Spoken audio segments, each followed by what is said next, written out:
It's a new day. From Diego to the Bay, round the world back to LA. It's a new day with the major. You're listening to New Day Talk Radio with your host, Lynette Jones, the Major. We bring you life in the military, community, and breaking news, all right here on New Day Talk Radio.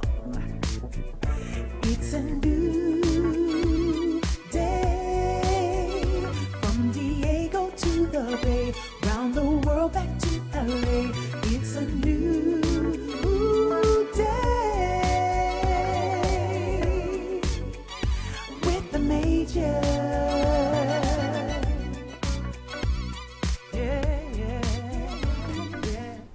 Hey, hey, hey, what is up? This is the Major. I'm your host, Lynette Jones. And as I say, my favorite movie, I am very happy to be here. You know, one of these days, I'm going to get a new movie line. And I think it's kind of time. But, you know, if anybody has any suggestions, believe me, I'm so open to them. So welcome to the show today. I am very excited because I have a very special guest on the show. But I think all my guests are special. But this one is like super special. No, not special like that, like she got issues, nothing like that.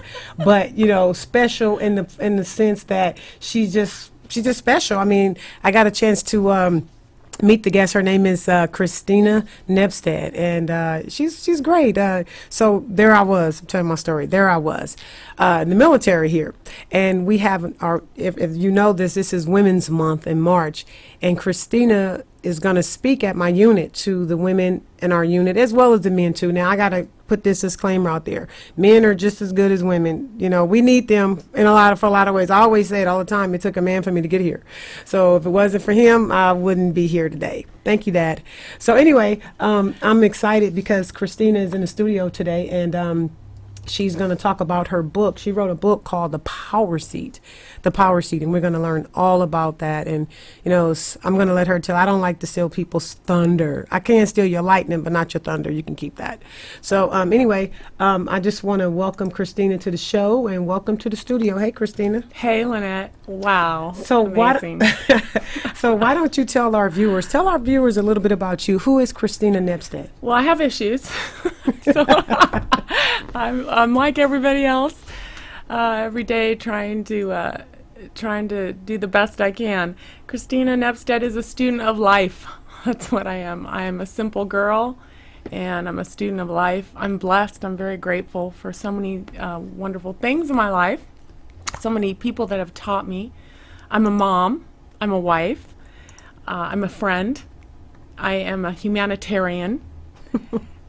And I am a person that cannot learn enough. I love to learn. I love to inspire, which is one reason why I'm here with you. And I hope that I can do a little bit of that here with you today. I hope you can too. So first of all, I have to thank you for joining me today on the show. I appreciate it. I really do. Because I used to think that my money was so important. But you know what? I realize as I get older, it's my time. Mm-hmm. So I thank you for your time. Right, I really appreciate that. You're welcome. So you wrote a book, and that book is called The Power Seat. Yeah. So tell us a little bit about, I mean, we're going to really get into it, but, you know, I just want to know, most people want to know, hey, how'd you come up with that title? Who thought of it? Who brought it up? You know, who'd you steal it from? You know, who inspired you? So, I mean, tell us about the Power Seat. I mean, because like I said, we're really going to get into it, and so our listeners, our viewers can actually see what it's all about, and they get to know more about you. So what's the Power Seat all about? Well, to tell you really quick how that Power Seat got its name, it's a funny story. I had a client and she had gone through the program and she knew herself inside and out and she had it all buttoned up, but every time she got into the interview chair she clammed up. So she came over for a refresher course and we were talking through it. She says, I just feel every time I sit in the interview chair I am being interrogated and I feel so powerless. And I said, oh, but Jennifer, you're not. Oh, yes, I am. I said, well, let's just have a mock interview situation, not so that you're delivering a script or memorizing, but let's just kind of work it out of you. So we started talking, and and I could tell she was doing the clam up thing. So I stopped her and I went, Jennifer, you have all the power because you determine what the interviewer hears. Mm-hmm. So no matter what, you're on the power seat. And she goes, oh! And I went, what? She goes, the power seat? And I said, oh, yeah. She goes, that's cool. And I went, I know it is. And she goes, my gosh, you're writing a book. You're in the middle of writing a book. I am. Do you have a name? No. And we both looked at each other and went, the power seat. So that's how, I mean, kind of a simple story, but that's how the story developed. And truly, we are all on the power seat when we are speaking for ourselves and we are speaking from a place of knowledge, then we are on the power seat. Anytime that we decide to take a place of as the authority on ourselves, and we use that to inspire other people, to add value, to really create an impact, to leave people better off than when we found them, we are on the power seat. The power seat in a lot of ways is very, I would say countercultural, really, because today people have a different understanding of power. Wouldn't you agree? Yeah, I think so. I mean, really, people think of power in terms of money, position, what they have, where they are in life, how many influential people they know, and how many people they can boss around, tell what to do. But that's not what power is, according to the power seat. The power seat is about being a giver instead of a taker. Right. And when you're really giving of yourself to somebody else and empowering them, that is when you are going to be the most. That is when you inspire somebody to dream more, to be more, to do more, that is when you become more. And that's ultimately when you find your greatest source of power. Right, and I think that's beautiful how you explain that, because some people will see the power seat, and especially a woman wrote the book, they'll say, oh, women, they just want to be in power all the time. No, she just said, it's about the inner you. Yes. The person who you can be, because a lot of times, and especially in our society, I mean, I was deployed over to Afghanistan and Iraq, and I'm telling you, Christina, I ran into, you see somebody every day, a female every day, and you say, hey, how you doing? Hey, ma'am, how's it going? And then right before you get ready to leave, you realize they have all this baggage that they have been carrying, and you have no clue. You never knew. So somebody like you would have been good in Afghanistan. Even though you're the pretty girl type, you probably, I don't know how you would have made it through. But I mean, with the wool between the wolves and, and the baggage and the heavyweight lifter and everything. No, I'll give you a hard time. Well, hey, part of the being on the power seat is you got to be honest. And I'm going to tell you right now, you're right. I'm a little bit too soft around the edges to go and hold my own. But you're a nice girl. But you talk about, the inner you, the power that that's within you. And I was gonna say, being there, the power seat, I know it would help so many women, especially military women, and which leads me into my segue. You're going to be speaking to a group of military women tomorrow at the 79th, right? And just telling women, the power seat and the things that are in the book. And I think that's going to be very enlightening and empowering to a lot of women, because some women, they need to hear that. They do need to hear that. They need to hear that, and it's not, like some woman's movement or whatever, like, here, hail to the people, whatever, nothing like that. It's just really letting people know that they have a skill inside of them, and through your book, The Power Seat, you unlock that skill, or you show them or tell them how they can unlock that skill. Oh, absolutely, yeah. There's a quote I love so much, and it's, confidence doesn't come from knowing all the answers. It comes when you're prepared for all of the questions. And that is so profound. That is. And we really, really, as individuals, all of us need to know that in preparing for all the questions, there's only really one way to do that, to prepare for all the questions. And that is to know who you are inside and out. It's to be comfortable in your own skin, and to know your thoughts and beliefs inside and out, really major and minor in yourself, so that you are the authority on yourself, which allows you to influence your own success, by the way, very important. But I like something you just said, influencing your own success. Right. I like that. Yeah. You know, sometimes, too many times, often in our lives, it's always somebody who wants us to be something that we're not or we don't want to be. That's right. You know, That's right. I want, you should do this, you should do that. And like, I don't really want to do that. But sometimes we do it because we want to please a parent or please a spouse or whatever the case may be. Yeah, that's very, very true. But we all have within us the power to influence our own success. But what I've found over all the years of coaching women and in my own journey of self-discovery is that unless we have a real solid sense of self, and I mean real solid, I mean, I talk to so many people that say, yeah, I know myself. Do you know yourself? Oh, sure, yeah. Yeah, we I know met myself. yesterday. Right. I like that. But they don't really know themselves. And when you get down to it, we know a lot of things about a lot of things. But Benjamin Franklin once said, there are 3 things really hard in life: steal, a diamond, and to know oneself. And to really know who we are deep down, our strengths and our weaknesses, the good, the bad, and the ugly, takes a lot of courage, takes a lot of time and investment, and it takes a lot of discipline to really follow through and find out who you are deep down inside. Right. So that you can understand what your strengths and weaknesses are, your skills and gifts, and be equipped to influence your own success. Okay, and speaking of equipped to influence your own success, tell us something about the power seat that, will help somebody. One thing that comes to mind quickly about how somebody can be influenced by. Okay. Oh, there's so many things in this book I love, not because I wrote it, because so many people helped me learn it. And I love the content, because if I could say this, please, first, I will answer your question, but I want to say this. The reason why this program is so special to me and why I'm so passionate about it is because I'm the first graduate of it. I'm the first person to testify to its life-changing effects. And I can say that because back in the day, I was one of those lost people that didn't really truly know myself.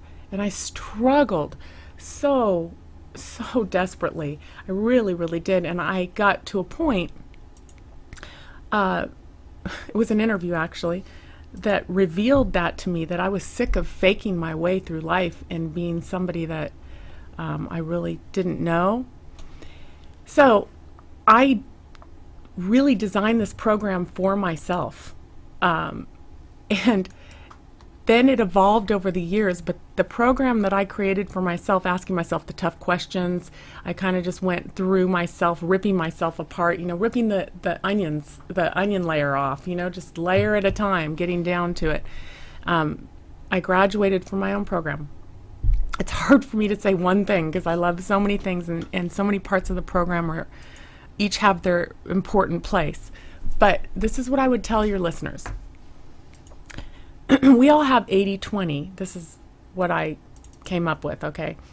And this isn't the only way to know yourself. It's one way, okay? It's the power seat way. So there are other ways, just saying.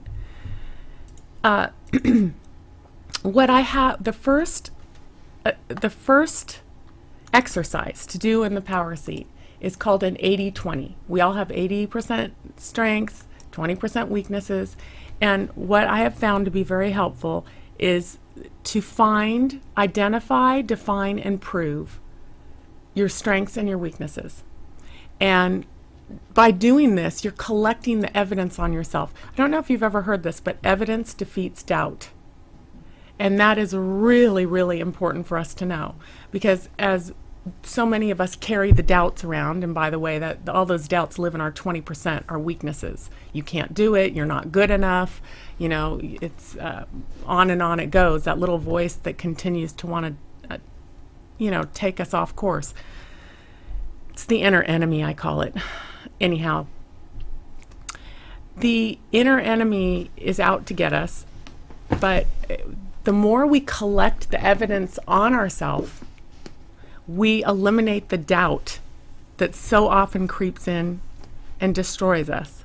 So go back to your 80% and you collect all of your strengths, and then as you're collecting them, That's identification. Then you define them because, hey, we water down definitions, I'll tell you. So we just got to remind ourselves what it means to be compassionate. Because sometimes we say, oh, I'm compassionate. And then we look it up and go, oh, I'm not that compassionate. Or whatever it is. And then you prove it. 3 steps: identify, define, and prove. And the reason what we do to prove it is we go into our lives and we look. Our life is our best report card. And we look at our lives both professionally and personally. And we say, how am I doing in my life? Where am I showing compassion, for example? And if you can't find any place in your life where you're showing compassion, perhaps it's not one of your, strengths. So that's a really important thing, and hopefully it can help your listeners. It's simple. You just break yourself apart 80-20, okay? 80% strengths, 20% weaknesses. Know that both of them need to be identified, defined, and proven. And once you have that list, again, I'll say it again, evidence defeats doubt. So that's all you need. That's the foundation of change right there. And that's what you need to look at and say, oh my gosh. Because what happens when you do that and you collect the evidence? You're kind of putting yourself on trial at the same time, proving what's right and what's wrong. Is you are starting to develop ownership within yourself again. You're starting to own who you are. And that's really important, because when you own something, you care for it and you're invested in it. My husband always says no one ever washes a rental car. But the meaning of that, I mean, That's true. I never right? washed a rental I car. mean, come on, we trash it. I wash my car all the time. Right. There's something about ownership. And when we're invested in ourselves, I'm not talking about pride, being prideful about who we are. I'm talking about looking at ourselves, collecting the evidence, starting to become invested in who we are again, and then really being passionate about what we've been given, grateful, but then aware, because when we're aware, we have then the opportunity to change and the opportunity to choose a direction. So many of us tend to go through life and we don't even realize how much of our time and energies are being dedicated to our weaknesses. We don't even realize it. Knowledge is power. I just want to say that again. Knowledge is power. And we are very powerful when we are knowledgeable. So the 80-20 exercise is fundamental. It's the foundation for change. It is totally an awesome exercise to do. It takes time. And I like to tell my clients, you can't ask your BFF, and you can't ask your husband, your significant other, whoever, your kids, to tell you what your strengths and weaknesses are. You need to find those for yourself and identify them and improve them for yourself. So I'm listening to you, and I just want to know, have you ever heard the saying, beauty and no brains? Oh, yes. That doesn't apply to you. I just wanted to let you know that. That does not apply to you, because you're beautiful and you have brains too. So, I mean, I'm telling you, I've seen some people. I said, oh my gosh, she's beautiful, but she has no brains. And I'm sitting up here like, wow, you are just like, you remind me of a DJ spitting rhymes like, I mean, because what you're saying, it makes a lot of sense. And you have some wisdom, Christine. You got some wisdom on you, know what I'm saying? Thank you. I just don't ever, listen, I am a student of life. I'm a simple girl. I didn't graduate from college. I don't have a lot of degrees, or I don't have the alphabet behind my name, but I'm just a simple girl, and some of these things seem very logical to me. There's so many things I don't understand in life, but I guess this is one of the things that, Lynette, this was my weakness. So we really understand something really well when we've done it really wrong for a long time. And I think that I lived a lot of my life hiding from myself. I was a very fake person. I came from the beauty industry, okay? I mean... Okay, now you talking, because you said a word that just kind of slapped me upside the head just a few minutes ago. You said, oh, I'm a simple girl. I don't think you're simple, so now I'm going to tell you a secret. So there she was, everybody, 1989. Oh, Miss California. I know somebody, people was looking at you today, and they said, when we were together earlier, and they said, she looks like a famous person. Who is she? No. And I was like, well, that's Christina Nepstad. It was like, okay, well, who is Christina? I said, you don't know Christina. Come on, stop playing. Stop pulling my leg. You don't know Christina. But one thing I want to share with my viewers and the listeners is that Christine was Miss California. So, you know, she a California girl. You know, they asked me to try out, but I turned them down. You know, I just told them I was too busy. But what I want to do is I want to show a clip here. And this is Christina when she was actually being interviewed on the stage by Dick Clark. Oh, my goodness. So Dick Clark was asking Christine some questions, and she just knocked them out the ballpark. She was like, now, what I want you to pay attention to is her answer, is the answer that she actually gave him. What was it, 20 years ago, Christine? Oh my gosh, plus. Okay, and just what she said then and what she said now. Let's take a listen. If you were going to address a group of, and it's a prevalent problem, overweight people, particularly young people, what advice would you give them? I would tell them that nothing is impossible. To believe in yourself, to like yourself, and to know yourself, and you can achieve anything. Good thought. Thank you very much. Would you join the other ladies, please? That's Miss California. See? Okay, so, well, I have a confession. Miss California. See, I didn't make it up. You heard Dick Clark say it. He said Miss California. He said Miss California. So now you guys know it's the truth. Okay? Miss California is in the house, you guys. I'm telling you. Okay, would you like to hear a story about that? I would. I would. All right, listen. But your answer, Christine, what you said, to believe in yourself. So what I'm saying, the point I'm driving home is that way back in the day, yeah, you said the same message, you know, and that with that belief within yourself. But now the message is enhanced. You lived a little bit. You've seen some things. You've been a couple of places. You know, you met a couple of people. You know, and here you are. You know, here you are sharing. But I want to hear your story. Well, that's a very prophetic interview. It's prophetic because that young Christina Nepstad, that 24-year-old girl, had no idea who she was. Now, I'm just going to be really brutally honest. It's all I know how to do, and I know somebody like you can appreciate this. The honesty and the story. That girl was trying to win a crown. That girl that you just watched, I mean, I'm not proud of this, but it's part of my journey. Before I went into that interview, I said to myself, well, I studied under the conventional understanding of what an interview is. That's how I prepared. So I rehearsed. I found every question I could possibly find that any beauty queen has ever been asked. What's your favorite color? What sandwich do you like the best? How do you want to save the world? I mean, all these things. I tried to find every question I could. I rehearsed, I memorized, I scripted, and I said to myself, all you have to do is don't mess up, tell them what they want to hear, and look good doing it. And that is the truth. I didn't know who I was. It shocks me when I see that you didn't play the first part of that interview.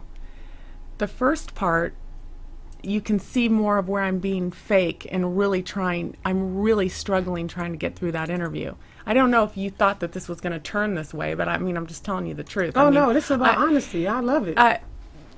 I use that video now as an example of what a powerless interview is. Now, a lot of people will look at that and say, oh, it seemed fine. You got to play the whole thing, actually, to see. Well, Are you going to? For the sake of time, I was just trying to play in a clip because, I mean, it falls in line to what we're talking about today. Yeah. You know, and what we're doing now. But the thing is, I just wanted people to say, even if it was fake, Christina, even if you said all the right things or whatever, at that particular moment, that message that you delivered about inner self and believing who you are, it still carries today because the way that I see it, not that I went to school to get a degree in anything, as far as psychology, but what I can see is that 23-year-old lady who was up there, she had something in her that was meant to be brought out. It prophetic. That's right. It was. I'm just saying, right now, that message then, you're giving a more powerful message right now. Well, no, very true. That it was just okay. But let me stop taking crazy. Okay, right. But what you're saying, because I couldn't appreciate honesty like that. You saying that person was there because a lot of people say, "Oh yeah, I was so this then," and they lying. They lying to themselves. But you telling the truth, which I love. But it was part of my journey. That's why I look back at that video and I just go, "That is incredible that 24-year-old woman." Because the next 25 years of my life would be dedicated to unraveling the true meaning of of like authentic communication and really discovering the link between self-awareness and powerful communication. That would be the next 25 years of my life. After that interview, so I was going into the top 10 at Miss USA, right? Tied for first place. And in that interview, I scored 9th. And so overall, I came in 6th place. Well, my whole mind was, Miss California, Miss Texas, it had been advertised in the big hype. One of us was going to win Miss USA. It was the big thing. It was all over everywhere you went, newspapers. It was between one or the two. Miss USA, Miss Texas. Who's it going to be? I mean, Miss California, Miss USA. I mean, who's going to be Miss USA? Miss Texas, Miss California. And when I didn't win, I was devastated. I was devastated because I thought I should have won. Okay? So that interview changed my life because it was my aha moment. So I went home devastated from that. And that's when I started scribbling out, I have had it. I have had it with this fake crap. Excuse me. I'm going to figure out who the heck I am. I am sick of just getting by. And I knew what was happening inside of me. So that's when I started developing the Power Seat program, not knowing I was developing the Power Seat program. That's when I started developing a program to try and find myself. Right. And I wouldn't turn back. I never turned back from that point. So, wow. I mean, like I said, anybody knows me. I appreciate the honesty. You're right. And it's because sometimes if you're going to share a journey with somebody, you have to let them know where you've been. Where you been? Why are you telling me? Who are you to tell me I can't do this or I shouldn't do this? Because many times we don't want to share our secrets. We don't. We don't want anybody to know that, like I don't want anybody to know that I had a pimple the size of Texas on my forehead when I was like 17. But, if you always look like this, of course, I came out of the womb like this. Don't be silly. No, but if you share that, so when that person comes across that problem, whether it's a pimple or being fake or whatever it is, they can say, you know what, Christina, she went through that. If she made it through and she found herself and I could do it too. It's so empowering, Christina. I mean, it really is. It really is. So the Power Seat, I mean, you came up with this name, you sitting here, you talking to somebody, you helping somebody else, and they helping you, and you helping them, and now we got the Power Seat. Now we got the Power Seat. Yeah, absolutely. It's changing lives. It's a national program now, and we're working on getting the colleges to accept it and adopt it as a curriculum, an added curriculum, and work with the prisons. Now, I'm a little afraid of you working with the prisons. I'm gonna have to pray for you twice when you go work with them. Say that one, because that's very challenging. Yeah, it is challenging, and I probably would be the janitor walking around and say, "What's a pretty girl like you doing in a dirty place like this?" Well, I love that movie line. What's a nice girl like you doing in a filthy place like this? Hey, they need the Power Seat too. We just got off of it was 6-week, I think, looking over at my assistant, 6-week program over at a rehabilitation center for women, the Lighthouse for Women. A lot of these women were out of prison or off the streets, and we did an 8-week Power Seat training there, and it was so incredible. Did you follow up with any other women? Yes, went to several of their graduations afterwards. That's beautiful. And they're getting jobs. They appreciate that, Christina. Yes, they do. They're getting jobs. They found their inner strength. They are so excited. They literally life-changing, revolutionary concepts. But the cool part about it is, none of us will ever know what type of power and influence, how many people exactly we influenced during the span of our lives. When you leave this world, you have a legacy that you'll leave behind. And I'm telling you, Christine, I have so much respect for you because I know some women who are drop dead gorgeous, but they are so dumb. Oh my God. Oh my God. Well, I want to tell you something I heard not long ago. Pretty is a gift and beauty is what you do with it. Well, I think beauty is something you inherit, and pretty is something that you make up. Well, I don't know. I mean, or you could say pretty's a diamond. Pretty girls are a dime a dozen. Beautiful women are hard to find. But in my journey, yes, a lot of my life has been in the beauty industry. A long story, but I'm not going to go into it. But what I have found out in that industry is that you really can't be beautiful in my mind unless you truly, truly are beautiful inside and you know it and you've accepted it. You've seen it for what it is. You understand it. You're good with it. You're comfortable in your own skin and you realize I'm enough just the way I am. It doesn't mean that I can't learn and evolve as a person every day, learn and try to be better, but I'm enough. Do you think people are cute in their pajamas? Well, because we got a picture of you in your pajamas right there, so that's beauty right there. You know, you're just sitting at home chilling. There you go. That's that picture. Oh my gosh, look at that. That's the original Power Seat, by the way. That's my girlfriend's chair in her living room, and that's the chair on the cover of the book. That's where it all started. Yeah. Where's the chair at? San Antonio, Texas. I love it. Yeah. I love it. Oh my goodness. So Christina, like the Power Seat, like I said, we talked about the inner. Now I know you really focus on with interviews. Is that correct? Like the interview process? Yes, I do focus on interviews. Mm-hmm.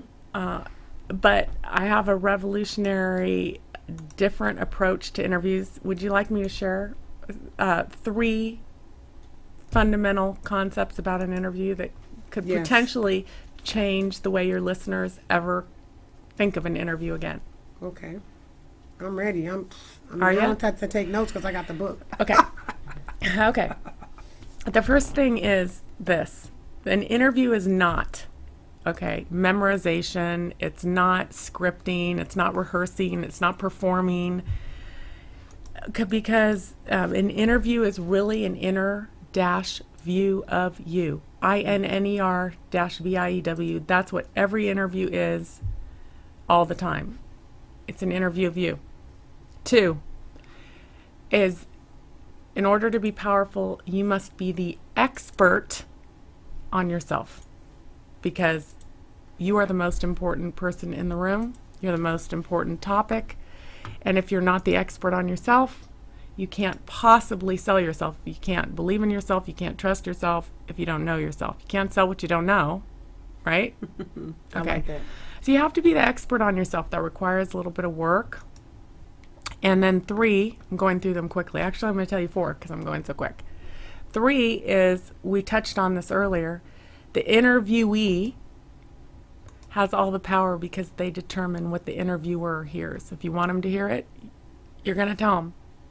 They're very simple concepts. If you don't want them to hear it, you're not going to tell them. That pretty much means you have all the power. Would you agree? I think so. I mean, most people will take that as when you actually interviewing for a job, the person who's in the position to hire you has the power. Right. But that's not true. Mm-hmm. Because you have the power because you are the one they're looking for. But also you're the one that's selling yourself. You're the one that is expressing who you are, your inner view. Mm-hmm. And you're unique, Lynette, and you're special. And there is absolutely nobody else like you on the face of the planet. I know somebody tried to find him, they couldn't. You have an ingredient list in you that nobody else has that exact ingredient list. True. There are people similar, you have similar this, similar that, but nobody is exactly like you. Mm-hmm. Your job when you're in an interview, and when you're in an interview, is to sell your inner view. Is to tap into that uniqueness that is Lynette, that is only you, and to listen, think, and speak through that uniqueness. Right. That is how you obtain a Power Seat interview. But the 4th thing is, life is an interview. Everything we do in life, we're interviewing. Think about it. You go on a date. Oh my gosh, what do you want to do with your life? Why did your last relationship end? You know, where do you want to be in 5 years? Do you want to get married? You know, that is the questions. You're exchanging information. You run into a friend at the grocery store. Lynette, how have you been? Tell me what's going on. How are the kids? How's the husband? You've been traveling? Wow, what's going on? I want to hear about it. Yeah, I like the one you said about the date, because, you know, it's an interview, because if it's not a good interview, it turns into a termination. Like, it does, right. Okay, nice knowing you. Take care. Peace. Deuces. Gotta go. But here's the thing. So if we're not being honest in those exchanges, that's right, then we're setting ourselves up for failure. That's right. That's and right. we're not influencing our own success. Mm-hmm. We're not adding value. Mm-hmm. We're doing ourselves and everybody else a disfavor because we're being disingenuous. Mm-hmm. And so we're painting an inaccurate picture. Mm-hmm. We wonder why one out of every two unions, marriages, partnerships is breaking up, and it's a really people probably not selling their true self because you wasn't honest at the initial interview. Exactly, and everybody put it's just I love you in red, but I didn't know you were going to be Santa this year. Okay, but life's an interview. Yeah, I like that. And that's why it's even more important than ever, more relevant than ever, to really know who you are, have that very, very clear understanding, crystal clear, so that you are not wasting opportunities. You're not sabotaging relationships. You're not selling yourself short. You're actually living. Look, one of the biggest callings we have in life is to live true to our potential. That's one of our greatest callings. And we're just not, we're working against ourselves when we're not working with ourselves. So you gotta know who you are. Life's an interview. Yeah, And everything we do in life requires, if we're going to make the most of it, requires us to be the most of ourselves. Absolutely. I like that. I really do. And one thing I want to touch on, because I run across this a lot with people. Sometimes we talked about the interview. That's the interview, who you are, the things that you said here. What about, I want to talk about fashion. Sure. As far as dressing. When a person goes to an interview, what would you recommend? Like what, most people should be professional. Colors matter. Yes. I know they have a whole thing on colors, but what would you say to somebody as far as their dressing, a nice suit, or for men and women as far as going to an interview? Great question. So individual, but there are some things I would recommend that hopefully are going to be helpful. First of all, you should try and select something that is going to be an accurate reflection to the kind of individual you are. But here's the other thing. If you're not clear on what that is, because some people struggle with fashion, there are people out there that can help you find what that is, as long as you're sure that you're both on the same page and they're not going to put you in something or recommend something to you that isn't really make you comfortable or reflect who you are.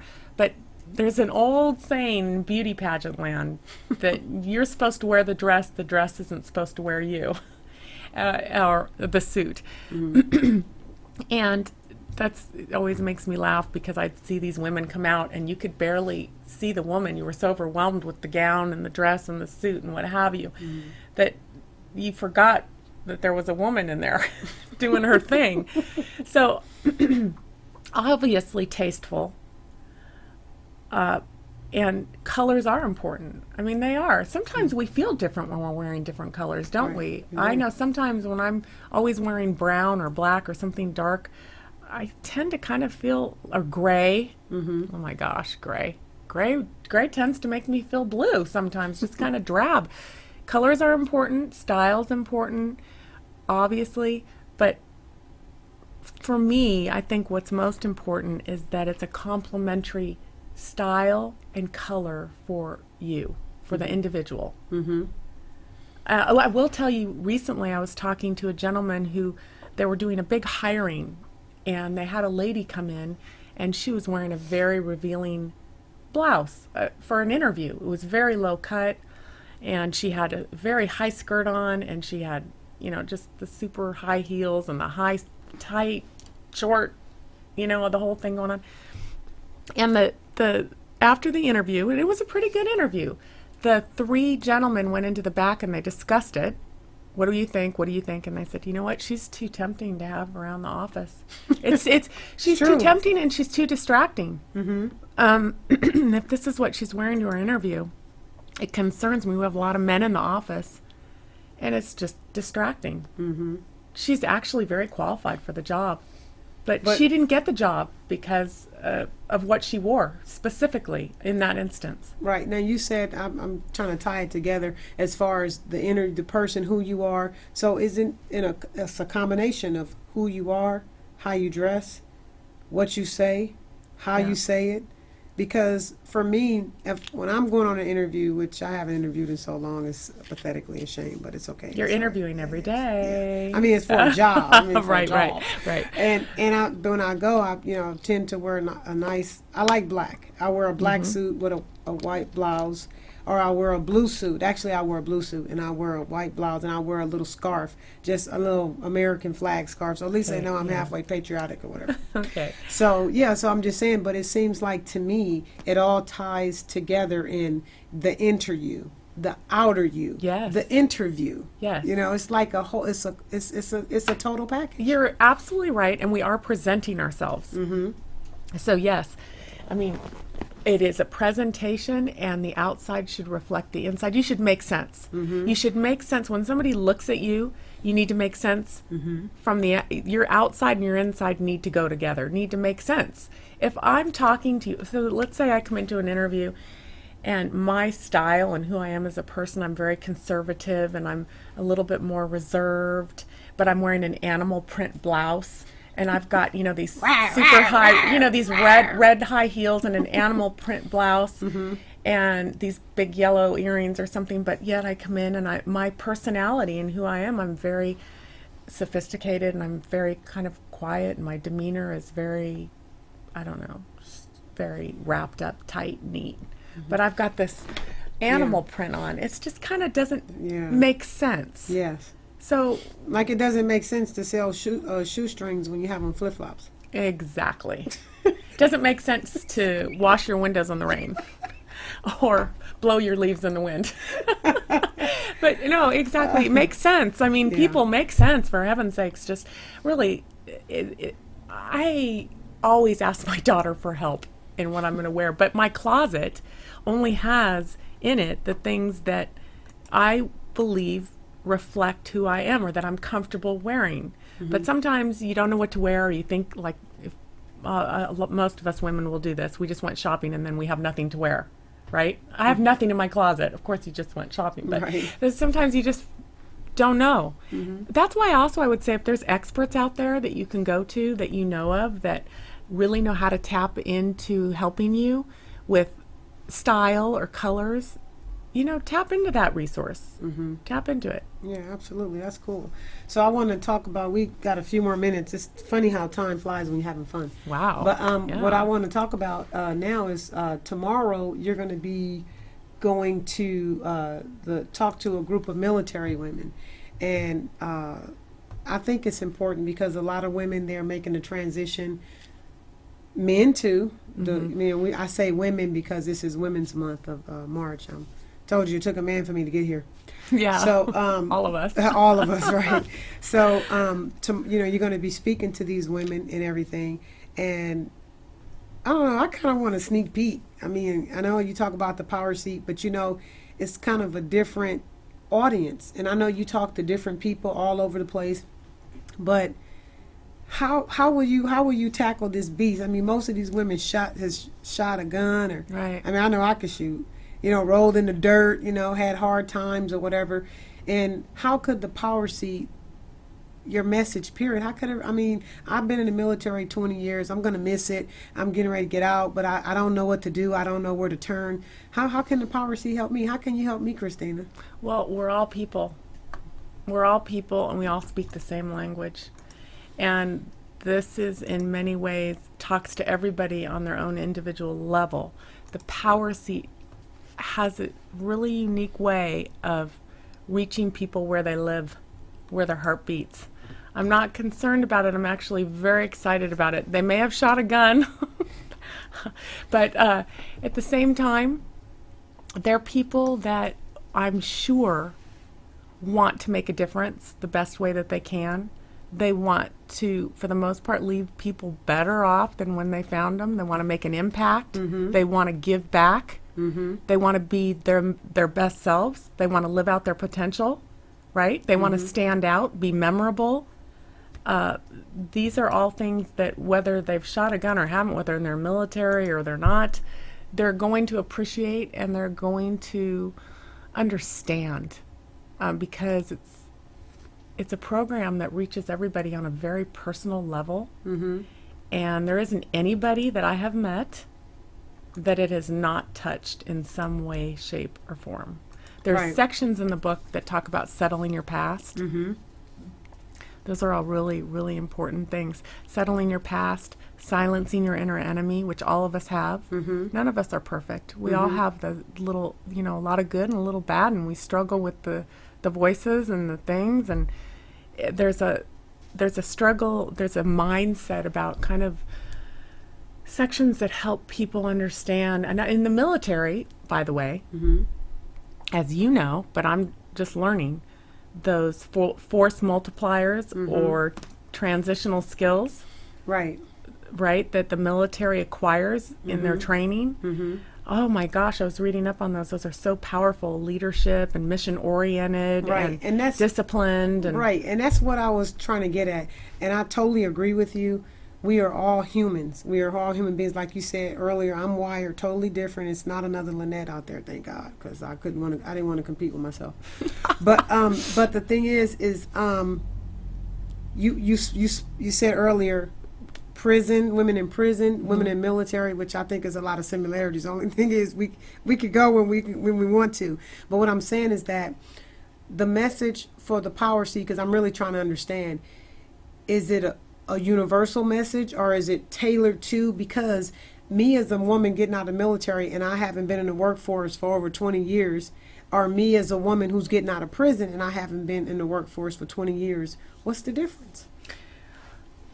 it's a timeless message that speaks to everybody personally, because knowing your inner view is something that we all get to do, can do, and need to be reminded that it's important to do. And when you look at the program and it's explained to you, the journey of being the best you that you can be, whether you're a president or a prisoner or anybody in between, we all struggle with the same issues. We all battle with the same thing. And when you're prepared as yourself, you'll never be unprepared being yourself. And I think that's really important for all of us, to be prepared as ourselves. It is an absolute universal message.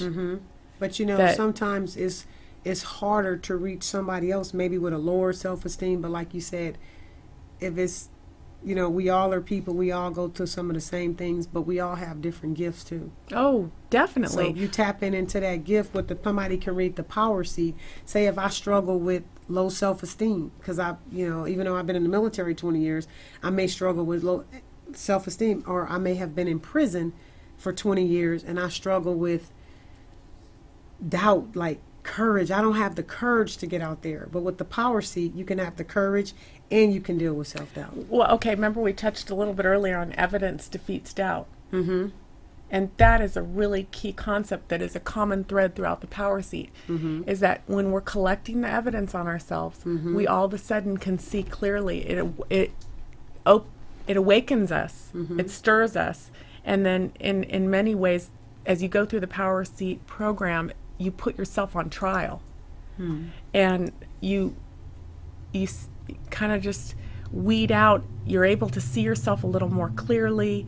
You're able to look at yourself in a different perspective, and then you're able to go, wow, I'm this, and I'm this, but I'm this. And then the power seat gives you all kinds of incredible ways that you can channel your depression. You can channel your substance abuse. You can channel that inner enemy that lives in all of us. And quite frankly, I've thought about this a lot, especially in preparing for this military talk. It's the enemy there's a saying, it's not what is in front of us that holds us back as much as what is within us. And there is a greater enemy, perhaps. Oh, I may be really overstepping saying this. No, say it.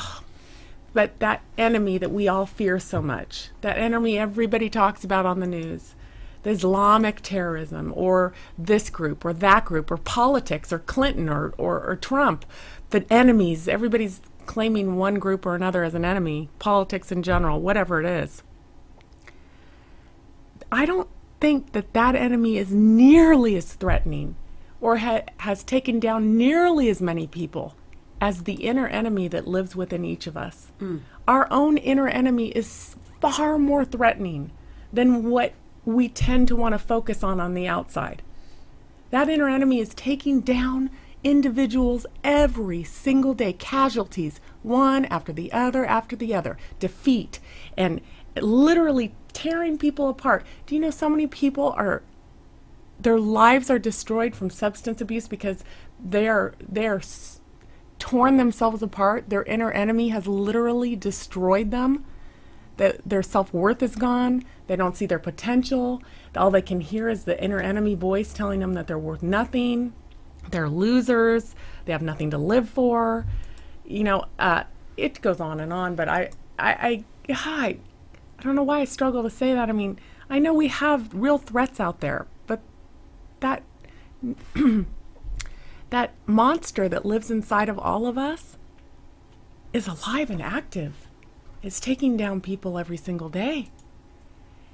Wow. And we've lost a lot of lives to that enemy. Wow, that was pretty powerful. And I didn't even teach her that. She learned that on her own. That was pretty powerful. I like it. But you know what? Wow, we out of time. It's 50 minutes already. Can you believe it? Are you kidding me? No, I'm serious. I mean, I wish I could. Wow. I couldn't make this stuff up if somebody paid me to. Yeah. But what I want is, I'm going to put this on the screen. I want tell people how they can get your book, The Power Seat. Sure, The Power Seat. The Power Seat, you can get it on ChristinaNepstad.com. It's also on Amazon. thepowerseat.com, but I realized when I got that domain that it's really an electric chair. So when you put in thepowerseat.com, you'll get an electric chair. And that's because I'm not quite popular enough to be on the top page.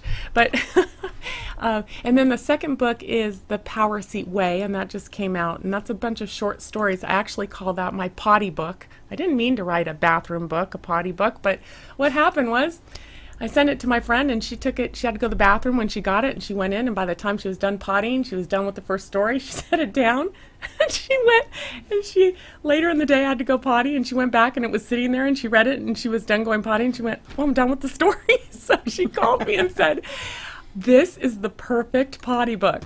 So I wrote a potty book. But it's a bunch of great short stories that all really touch on the philosophies of the Power Seat in story format. What Bill Marriott has taught me, what Esther Williams, do you know Esther Williams, the actress, the swimmer, an actress? Oh, amazing woman. Anyways, Esther Williams, what the produce guy at Vaughn's has taught me, and on it goes. Lots of really neat stories about incredible people that I have come across in my life that have helped me to evolve the concepts in the Power Seat. Wow, that's beautiful. I love it. So you see that on the screen. It's www.ChristinaNepstad.com, and you see it on the screen there. Go get her book. Christina is an awesome person. I'm not just saying that because you're here on the show. I have been so enlightened by you. I really have. You are so cool. I told Irene, I said, Irene, she is so real. She's just so cool. I told you she was real. I told you she was a real person, right? I told you that. I want to echo those thoughts to you, my friend. I have enjoyed you so much. I have learned from you. Thank you. You're amazing. You're doing incredible things. Incredible things. And like you're affecting said, a lot of people. The inner me. Yeah, girl. I'm interviewing every day, Pookie. You are the original Power Seat girl. You're on your Power Seat right now. Wow, I mean, this has been great. I'm so glad you came onto the show, and I thank you. Like I said, your time is important. I used to think it was all about, Mom, my money is important. I got to do this. But it's not about that. It's just about time. Yeah. And the way I see it, I have gained so much from you. I now know about the Power Seat, and I just met one of the most fabulous people on this earth, this planet. People like you, Christine, make this place better. You make this world a better place. You humble me. I appreciate that. But you're good people, though. Means a lot. You're good people.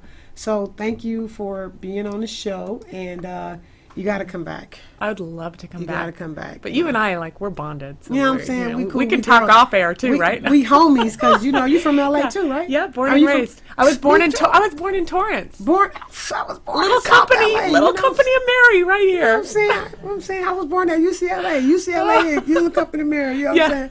So that's great. I'm glad. Thank you so much for coming on the show. So you're welcome. Yeah. So I thank you guys for watching the show today. It was great.